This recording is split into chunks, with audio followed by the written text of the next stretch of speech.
Hey guys what's up, क्या हाल चाल आप सबके। मेरा नाम है संचित ग्रोवर और आप देख रहे हैं यूट्यूब चैनल हमारा जिसका नाम है सीए नॉलेज पोर्टल। एक छोटी सी पीस ऑफ इंफॉर्मेशन मुझे देनी थी इस वीडियो में with regard to ICAI exams जो जुलाई 2020 में शेड्यूल थे। आप सबको पता है उस एग्जाम्स के लिए आईसीएआई ने थोड़े दिन पहले ऑप्ट आउट फैसिलिटी निकाली थी। 20 तारीख तक आप उस फैसिलिटी को चूज करके आप जुलाई एग्जाम से ऑप्ट आउट कर सकते थे और आप नवंबर में शिफ्ट हो जाते ऑटोमेटिकली। और ये जो जुलाई अटेम्प्ट है आपका वो कैंसल आउट माना जाता, वो आपको आपके ओवरऑल डिग्री के अंदर काउंट नहीं किया जाता।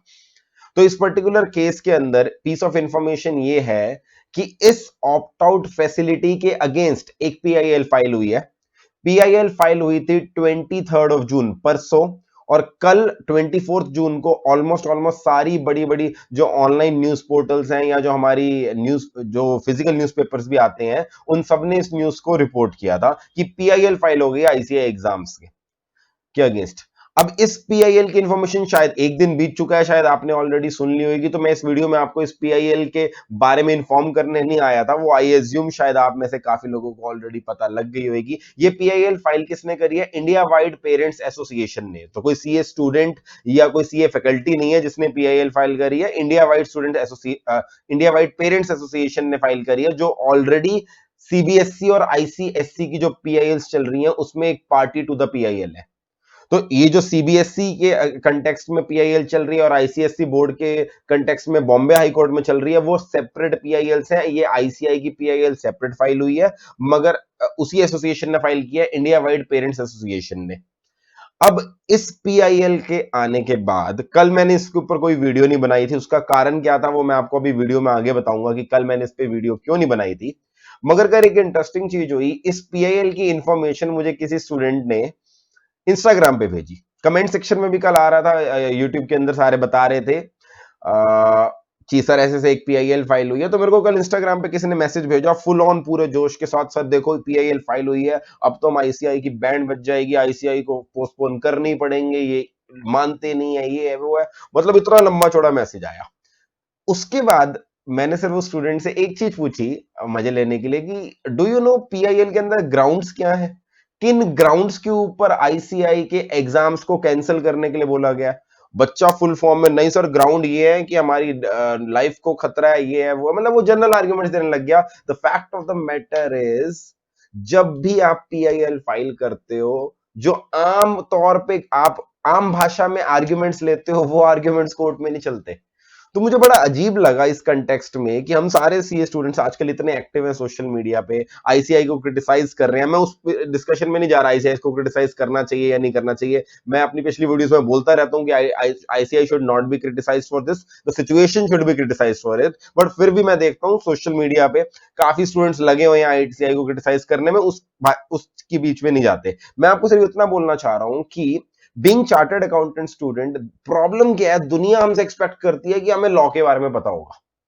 दुनिया को एक्सपेक्टेशन है कि अगर ये बच्चे कुछ बात कर रहे हैं कि ऐसे नहीं ऐसा होना चाहिए, तो they must have some legal backing for it. और अगर अपने राइट्स की बात कर रहे हैं फिर तो इनको हर चीज पता होगी कि पीआईएल में क्या आर्ग्यूमेंट है, कॉन्स्टिट्यूशन में क्या लिखा है, इस पीआईएल के अंदर आगे क्या होना चाहिए। But the fact of the matter is, आपको और मुझे पता है कि हमें ये नहीं पता है। और उसका कारण ये है क्योंकि to be very honest, CA foundation, inter और फाइनल के सिलेबस में हमें कॉन्स्टिट्यूशन पढ़ाया ही कहां जाता है। दुनिया को लगता होगा हमें कॉन्स्टिट्यूशन की नॉलेज है, तो fact of the matter is हमें कॉन्स्टिट्यूशन नहीं पढ़ाया जाता। हमें सिर्फ जीएसटी के अंदर इतना सा कॉन्स्टिट्यूशन पढ़ाया जाता है, सिर्फ वो प्रोविजंस जो कॉन्स्टिट्यूशनल अमेंडमेंट एक्ट के थ्रू आए थे जीएसटी लाने के लिए।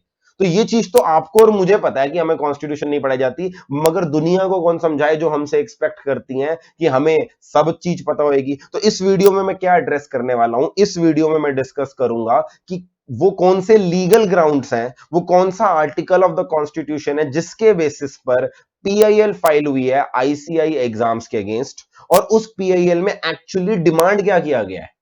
तो हम उसको लीगली एनालाइज करेंगे पीआईएल को कि उसमें दिया क्या गया है। इसका कारण यही है ताकि कल को कोई हमसे पूछ ले कि इस पीआईएल में क्या है तो हम बेइज्जती ना कराते फिरें। अच्छा सर, अगली चीज, जब ये चीज को सीए में पढ़ाई नहीं जाती तो आपको कैसे पता? आप भी तो चार्टर्ड अकाउंटेंट हो। अगर आपने एक चीज नोट करी हो, आज मैंने इस वीडियो में अपने नाम के आगे सीए नहीं लगाया, क्योंकि आज आप सीए संचित ग्रोवर से बात नहीं कर रहे हो। आज आप संचित ग्रोवर से बात कर रहे हो जो 90% एलएलबी भी है। सर 90% एलएलबी कैसे होते हैं? 90% एलएलबी इस तरह से होते हैं कि जिस बंदे का आखिरी सेमेस्टर के कुछ एग्जाम रह गए होते हैं उनको 90% एलएलबी बोलते हैं। मेरे आखिरी सेमेस्टर के कुछ एग्जाम है जो मैं हर बार दे नहीं पाता, बिजी होता हूँ क्लासेस वगैरह के अंदर, जिस चक्कर के अंदर मैं अभी तक आखिरी सेमेस्टर के 2-3 एग्जाम में दे नहीं पाया। इस बार मई के अंदर मेरे को एग्जाम देने थे उसके, और मैं इस बार पूरा एलएलबी बन जाता। यानी अगर ये कोविड 19 ना आया तो तुम्हारा भाई अभी तक एलएलबी बन चुका होता, सीए के साथ साथ एलएलबी भी लगाता। बट तुम अकेली दुखियारी आत्माएं नहीं हो जिनके एग्जाम पोस्टपोन हो रहे हैं। मेरे भी एग्जाम एलएलबी के पोस्टपोन है, बस फर्क ये है मैं तुम्हारी तरह रोता नहीं रहता सारा दिन। बन जाएंगे एलएलबी बाद में, एक बड़ा रोटी रुकी हुई है हमारी उसके हिसाब से। तो आज तुम्हारा ये 90% एलएलबी तुम्हें ये समझाने वाला है कि पीआईएल के अंदर क्या लीगल आर्ग्यूमेंट्स ली गई हैं, एंड उसको हम समझेंगे ताकि हमें एटलीस्ट पता हो कि हमारे राइट्स की बात चल रही है। So what are the things that are going around? The very first thing that you need to understand is article 14 of the constitution. अब थोड़ा ये पॉइंट टेक्निकल है, थोड़ा ध्यान से समझना, मैं कोशिश करूंगा इस हाईली कॉन्ट्रोवर्शियल टेक्निकल पॉइंट को सिंपलेस्ट लैंग्वेज में समझा सकूं आपको। आर्टिकल 14 ऑफ द कॉन्स्टिट्यूशन एक बहुत ही, मैं बोलूंगा, वाइडली यूज आर्टिकल है, बिकॉज मोस्ट ऑफ द जज इश्यूज जो आप प्रैक्टिकल लाइफ में देखते हो जिनको जब चैलेंज किया जाता है कोर्ट के अंदर, तो वो मोस्टली आर्टिकल 14 का इशू आता है। रिसेंटली मैं बात करूं सीएए, सिटीजन अमेंडमेंट बिल के अगेंस्ट जो लीगल आर्ग्यूमेंट्स चल रहे हैं, जो कोर्ट के अंदर चैलेंज किया गया है, वो आर्टिकल 14। इससे पहले एलजीबीटी कम्युनिटी यानी कि गे राइट्स के बारे में जो बात चल रही थी, वहां पर आर्टिकल 14 की बात चल रही थी। कहीं पर भी आप देखते हो ना, कोई किसी भी गवर्नमेंट के ऑर्डर को चैलेंज किया जाता है, सालों से रिजर्वेशन के अगेंस्ट चैलेंजेस चल रहे हैं कोर्ट के अंदर, वो सब आर्टिकल 14 के ऊपर चल रहे होते हैं। तो ये बहुत वाइडली यूज, लॉयर्स के लिए ये फेवरेट सेक्शन है यूज करने का। और जब आप आगे जाओगे ना, सीए क्लियर कर जाओगे, तब भी आप देखोगे इनकम टैक्स, जीएसटी के प्रोविजंस को इसी आर्टिकल को यूज करके चैलेंज किया जाता है। अब सबसे पहली बात, ये आर्टिकल कहता है क्या? This article provides that state shall not deny any person equality before law और equal protection of laws within the territory of India. Simple one liner है जिसको आप बोलते हो equality before the law. I think ये बचपन में हम सबने प्रिंसिपल पढ़ा होगा कि कॉन्स्टिट्यूशन चाहता है कि हम सबकी इक्वालिटी को। जरा इसको सिंपल भाषा में समझे कि इस आर्टिकल 14 का हमारे देश में बनाने वाले लॉज पे क्या इंपैक्ट पड़ता है। एक चीज मैं आपको बता दूं, हमारे देश में लॉ बनाने का काम लेजिस्लेचर का होता है। लेजिस्लेचर बोले तो पार्लियामेंट। उनको इंप्लीमेंट करने का, और उनको इंप्लीमेंट करने के लिए जो डायरेक्शंस, जो रूल्स चाहिए होते हैं, उनको लाने का काम एग्जीक्यूटिव का होता है। तो लॉ बनाना और इंप्लीमेंट लेजिस्लेचर और एग्जीक्यूटिव करते हैं। जुडिशरी लॉ बना नहीं सकती, कोर्ट कभी भी लॉ बना नहीं सकता।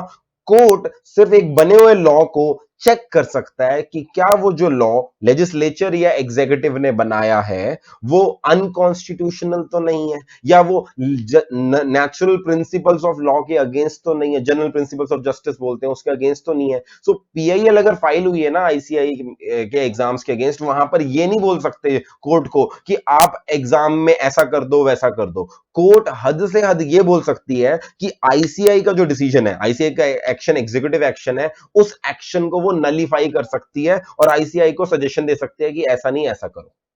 बिकॉज लॉ बनाने का काम कोर्ट का नहीं होता, कोर्ट का काम क्या होता है? उस लॉ की कॉन्स्टिट्यूशनल वैलिडिटी चेक करना। तो हम भी जब पीआईएल में गए, मतलब जो भी लॉयर ने पीआईएल फाइल करी होगी, वो पीआईएल के अंदर क्या बोल रहा होगा कि ये आईसीआई का जो एक्शन है वो अनकॉन्स्टिट्यूशनल है। तो अनकॉन्स्टिट्यूशन के अंदर उसने आर्टिकल 14 को यूज किया। आर्टिकल 14 का कि जनरल इंटरप्रिटेशन ये निकल के आती है कि कोई भी लॉ या एग्जीक्यूटिव एक्शन ऐसा नहीं होना चाहिए जिससे लोगों में भेदभाव किया जाए, यानी किसी के ऊपर वो अलग वे में अप्लाई हो रहा है, किसी के ऊपर अलग वे में। यानी हर लॉ यूनिवर्सल होना चाहिए, सबके लिए एक जैसा होना चाहिए।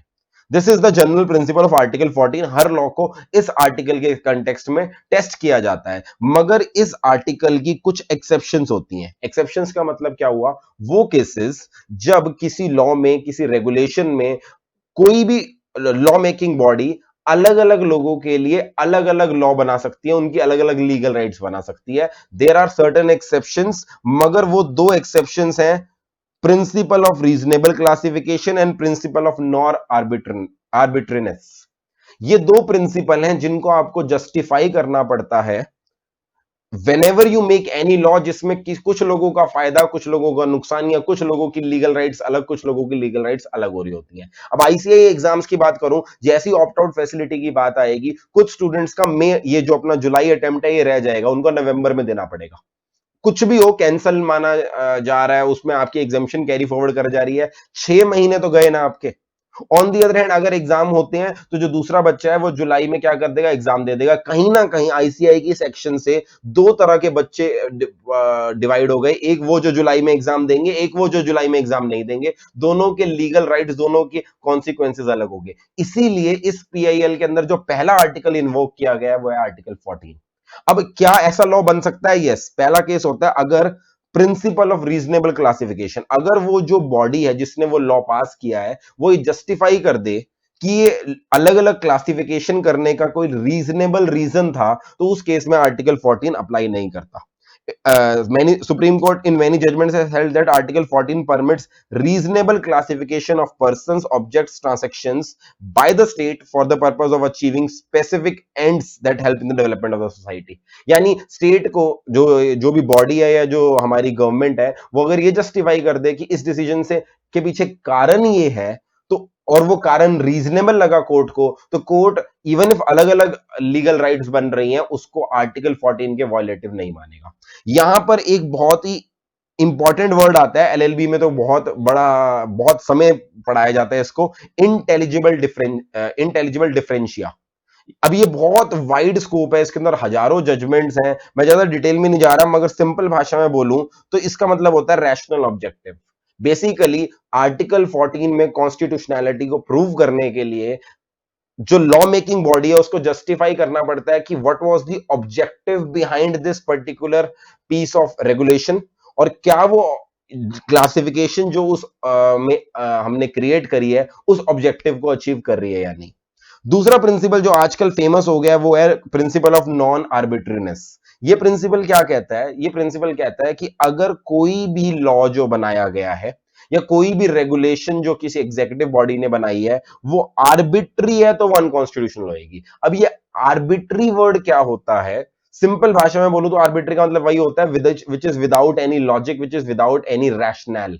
मगर ये आर्बिट्री वर्ड के ऊपर बहुत अलग अलग तरह के सुप्रीम कोर्ट जजमेंट्स आ रही हैं। अगर आप थोड़ा बहुत भी गूगल करोगे, जितनी भी लीगल फ्रेटर्निटी के अंदर डिबेट चल रही है आजकल वो इसी वर्ड पे चल रही है, आर्बिट्री। तो मैं इसकी ज्यादा गहराई में नहीं जाऊंगा, मैंने सिर्फ ऊपर ऊपर से बता दिया कि आर्टिकल 14 से बचने के लिए दो आर्ग्यूमेंट यूज होते हैं, एक होता है रीजनेबल क्लासिफिकेशन, एक होता है नॉन आर्बिट्रीनेस। अब जरा अगर मैंने आपको बेसिक इंफॉर्मेशन बता दी, तो अब आते हैं अपनी पीएएल के ऊपर जो आईसीआई के एग्जाम्स के कंटेक्स्ट में हुई है। इसके लिए मैं आपको एक पोस्ट दिखाता हूं। मैंने जान के किसी न्यूज़पेपर आर्टिकल को ना लेकर बार एंड बेंच जो कि एक लीगल साइट है वहां के आर्टिकल्स को लिया है, उसके अंदर थोड़ा लीगल वे में रिप्रोड्यूस किया होता है पीआईएल को। यहां पर पहले तो बेसिक इंफॉर्मेशन दी है, a PIL has been filed in Supreme Court seeking questioning of the notification issued by the Institute of Chartered Accountants of India. ये सारी चीजें हमें पता है। इंफॉर्मेशन ये हमें पता है कि क्या हुआ था, इसको पढ़ने की जरूरत है नहीं। आगे बात करते हैं। The PIL was filed by the president of India wide parents association अनुभव श्रीवास्तव शाही, वो मैंने आपको वीडियो की स्टार्टिंग में बता दिया था। अब ध्यान से सुनो आगे की बातें। The petition urges the court to quash the notification regarding the opt-out option on the grounds that same is in violation of the fundamental rights of Article 14 जो भी हमने पढ़ा, और आर्टिकल 21। आर्टिकल 21 क्या होता है? आपकी protection of life and protection of right to life and protection. ये तो नॉर्मल आर्टिकल इन्वोक कर दिया क्योंकि यहां पर थोड़ा जान को रिस्क है, इसलिए आर्टिकल 21 का आर्गुमेंट भी ले लिया, बट मेरे हिसाब से ये पीआईएल प्रिंसिपली आर्टिकल 14 के ऊपर बेस्ड है। अच्छा, अब आर्ग्यूमेंट देखो, क्या आर्ग्यूमेंट ली गई है पीआईएल में। The exercise of this option, opt out option, would lead to under privileged and unfortunate aspirants living in remote areas और in red zones and contaminated zones to lose out a precious year. On the other hand, these aspirants who have the mean to access an exam center and who are fortunate to live in big cities as well in green cities will benefit from attending the exam. Plea ने पहले justify किया कि यहां पर दो अलग अलग भेदभाव कैसे हो रहे हैं। जो रेड जोन वाले लोग हैं वो पेपर नहीं दे पाएंगे और जो ग्रीन जोन वाले लोग हैं वो पेपर दे पाएंगे। इस वजह से ये नोटिफिकेशन डिस्क्रिमिनेटरी है और आर्टिकल 14 के वायोलेटिव है। तो पहले हमें जस्टिफाई करना पड़ा कि ये आर्टिकल 14 के वायलेशन में कैसे है, क्योंकि ये डिस्क्रिमिनेशन क्रिएट कर रही है। Further the petition seeks a direction from the Supreme Court to notify more exam centres. अगली चीज उसने क्या बोली है कि इवन इफ एग्जाम होते हैं तो एग्जाम सेंटर्स बहुत कम है, 75% एरिया में देश के एग्जाम सेंटर है नहीं। उसने डेटा दिया है कि 259 एग्जाम सेंटर्स हैं सिर्फ, जबकि स्टूडेंट्स एग्जाम देने वाले 4.5 लाख है। मेरे हिसाब से ऑप्ट आउट के बाद बहुत कम रह गए होंगे, बट इस तरह से उन्होंने पिटीशन में बोला। आगे देखो, अब लास्ट चीज, पेटिशन के अंदर जब आप बोलते हो ना ये अनकॉन्स्टिट्यूशनल है, तो साथ साथ आपको पेटिशन के अंदर कुछ रिक्वेस्ट भी करनी पड़ती है, कुछ डिमांड भी करनी पड़ती है। तो इस पीआईएल ने रिक्वेस्ट क्या किया पहले ये देखो, the petitioner has sought that ICAI be directed to increase the number of exam centres. पहली डिमांड, एग्जाम सेंटर्स बढ़ाया जाना चाहिए, and to ensure that at least one centre per district set up. वो कह रहे हैं एग्जाम सेंटर बढ़ाओ, which is impossible. Exam centre last में एकदम कहां से बढ़ा देगा आईसीआई, हो ही नहीं सकता वो। फिर भी पिटिशनर ने ये डिमांड रखी है। The petition also seeks a direction for the institute to provide free accommodation and free transport for the students who do not live in the proximity। वो कह रहे हैं या तो इंस्टीट्यूट को नए एग्जाम सेंटर बनाने चाहिए, या ये इंश्योर करना चाहिए कि जो बच्चे ट्रैवल कर रहे हैं उनके लिए फ्री फूड वगैरह सब अरेंज किया जाए। Additionally, keeping in view the requirement of E passes to undergo long journeys, the petitioner has prayed the directions to be given to the authorities to treat CA admit card as E pass। वो कह रहा है जिन भी states के अंदर पास की जरूरत पड़ रही है, जैसे थोड़ा समय पहले तक दिल्ली से नोएडा, नोएडा से दिल्ली जाने के लिए पास की जरूरत पड़ रही थी, अब मुझे करंट स्टेटस नहीं पता क्या है, तो जहां पर भी देश के अंदर पास की जरूरत पड़ रही है, वो कह रहे हैं पास जो सीए एडमिट कार्ड है उसी को पास ट्रीट कर लेना चाहिए। Alternatively the petitioner is further seeking formulation and implementation of specific MHA guidelines for CA examination। वो कह रहे हैं जो भी गाइडलाइंस है वो हमारे CA इंस्टीट्यूट ने बोल दी ऑलरेडी FAQ में, मेरे हिसाब से ये चीज कोई दिक्कत वाली बात है नहीं। Alternatively, as a last resort, prayer has made to direct ICI to postpone the exams to be held at a time when the crisis has become overcome and the situation has been normalized। ठीक है जी, last demand ये है कि exam cancel कर दो। तो अगर आपको ऐसा लग रहा था पीआईएल में हम गए और सीधा जाके बोल दिया एग्जाम कैंसिल कर दो, ऐसे नहीं होता। पहले हमने उसमें जस्टिफिकेशन दी आर्टिकल 14 के बेसिस पर, और उसके बाद हमने आर्टिकल 14 में जो डिस्क्रिमिनेशन है उसको रिमूव करने के लिए 2-3 सजेशन दिए, और लास्ट रिसोर्ट की तरह क्या मांगा कोर्ट से कि एग्जाम कैंसिल करा दो। This is how PIL is drafted and that's how the court will hear it. अब इसके ऊपर मैंने कल वीडियो क्यों नहीं बनाई, क्योंकि ये पीआईएल अभी फाइल हुई है, इस पीआईएल को अभी एडमिट नहीं किया सुप्रीम कोर्ट ने। सर एडमिट का मतलब क्या होता है? अरे भाई कुछ भी जाकर फाइल कर दो, पहले कोर्ट देखेगा ना प्राइमा फेसाई रीजन है भी सही सुनने का या नहीं। तो एक प्रिलिमिनरी हियरिंग होती है जिसके अंदर ये जो एडवोकेट आलोक श्रीवास्तव हैं ये भी अपीयर होंगे, और आईसीआई की तरफ से भी कोई आएगा, उसके अंदर एक प्रिलिमिनरी आर्गुमेंट होंगे कि क्या ये मेंटेनेबल है या नहीं, फिर ये पीआईएल एडमिट होएगी। राइट नाउ 25 जून को ये पीआईएल अभी तक एडमिट नहीं हुई है, तो इसका कोई लीगल स्टेटस नहीं है। बट मेरे को जितनी मेरी नॉलेज है, मेरे हिसाब से ये एडमिट हो जाएगी। यहां पर प्राइमा फेसाई रीजन तो है, तो ये एडमिट हो जाएगी। उसके बाद क्या होगा, आईसीआई अगर लीगल ग्राउंड्स पे लड़ने की कोशिश करे ये पीआईएल, तो उसके अंदर वो वही 2 प्रिंसिपल जो अभी मैंने बताए, वो उन प्रिंसिपल को लेकर कर सकता है कि हमने जो क्लासिफिकेशन करी है वो रीजनेबल क्लासिफिकेशन है। सिचुएशन को समझाते हुए आईसीआई के पास स्ट्रॉन्ग आर्गुमेंट्स है यदि वो पीआईएल को मेरिट्स पे लड़े। But let me tell you one thing, यहां पर एक चीज को ध्यान से समझना, सीबीएसई की पीआईएल और आईसीएसई एग्जाम्स के लिए पीआईएल जो फाइल हुई थी ना, उसमें भी आर्टिकल 14 को यूज किया गया था, मगर उसमें कंसिडरिंग द फैक्ट दैट यहां पर बच्चे इन्वॉल्व हैं, बच्चों की राइट्स इन्वॉल्व है, सुप्रीम कोर्ट ने आर्टिकल 14 पे आर्ग्यूमेंट्स शुरू नहीं होने दिए। उन्होंने कहा let's not go into the merits of the PIL, let's try to decide on a solution. Supreme Court ने सीबीएसई से पूछा क्या इसका और कोई तरीका नहीं है, तुम हमें बताओ, और सीबीएसई वॉलेंटरली बोलने लग गया कि चलो मैं इसका कोई और सॉल्यूशन निकालता हूं। आज उसका फाइनल सीबीएसई को बताना है पीआईएल के अंदर, जब भी वो अपडेट आएगी उस पर भी मैं वीडियो बना दूंगा। मगर जो चीज सीबीएसई एग्जाम्स के केस में हुई, अगर वही अप्रोच सुप्रीम कोर्ट यहां पर भी लेता है, तो instead of going into the fact that ये आर्टिकल 14 के वॉयलेटिव है या नहीं, हो सकता है सुप्रीम कोर्ट आईसीआई को सीधा यही बोल दे कि कोई और तरीका निकाल लो यार बच्चों के लिए। कोई और तरीका नहीं निकाल सकते क्या? क्योंकि अगर ये आर्ग्यूमेंट्स चालू हुई आर्टिकल 14 के ऊपर, फिर ये पीआईएल लंबी जाने वाली है। अगर आपको लग रहा है 3 दिन या 4 दिन में डिसीजन आने वाला है, नहीं, आर्टिकल 14 की आर्ग्यूमेंट्स बहुत लंबी जाती हैं, क्योंकि मैंने आपको पहले ही बता दिया आर्टिकल 14 के अगेंस्ट एक्सेप्शंस भी होती हैं ये दोनों, और ये दोनों एक्सेप्शंस इतनी गहरी होती हैं कि इनको जस्टिफाई करने के लिए बहुत आर्ग्यूमेंट काउंटर आर्ग्यूमेंट होती है। तो दिस वाज और 20 minute video from my side, एक छोटे से इशू पे, मगर मैंने इसमें अपनी कोशिश करी कि मैं आपको एक लीगल आर्ग्यूमेंट्स को सिंपल लैंग्वेज में समझा सकूं। ऑफ कोर्स मैंने यहां पर कोई हाईली टेक्निकल वर्ड्स इसलिए यूज नहीं करे, नहीं तो ये वीडियो बहुत ही ज्यादा मुश्किल हो जाती। तो in simple words I have tried to explain this. Share this video with every CA student जो इस इंफॉर्मेशन के लिए आपको लगता है जिसको ये पता होनी चाहिए, क्योंकि as I said at the starting of the video, बहुत ही गलत बात हो जाएगी अगर बीइंग अ सीए स्टूडेंट हमें यही नहीं पता कि आर्ग्यूमेंट क्या ली गई है। If you like the video, press like button and do share it with all your friends. Thank you so much. This was Sanchit Grover with you, and I'll meet you in the other videos in the coming days. Thank you so much.